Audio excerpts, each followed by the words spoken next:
Welcome to Not Milk Never Milk. Subscribe if you're lactose intolerant. In this video, I will explain how to get the Pegasus Boots in Minish Cap. These incredible boots are a game changer, allowing Link to dash at high speeds, which is crucial for traversing the vast world of Hyrule. They are not just for speed. Many puzzles and areas require their unique ability. We will walk through a simple, step-by-step process to add these powerful boots to your inventory, making your adventure much smoother and faster. Before you can even think about the Pegasus Boots, a vital item you will need is the flippers. These are found within the Temple of Droplets, a dungeon you will encounter during your journey. The flippers grant Link the ability to swim, opening up many previously inaccessible water-filled areas.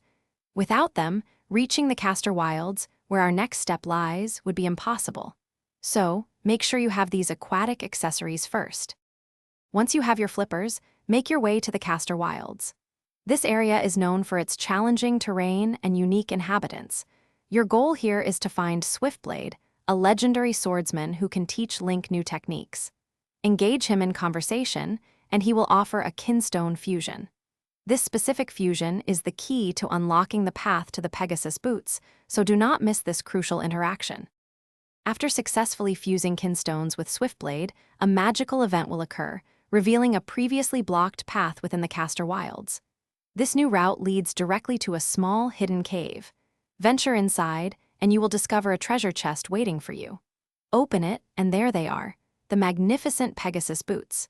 Equip them immediately and experience the thrill of super speed dashing across Hyrule, making your adventures much more exciting. Thanks for watching. If this was helpful, leave a like and consider subscribing. See you next time.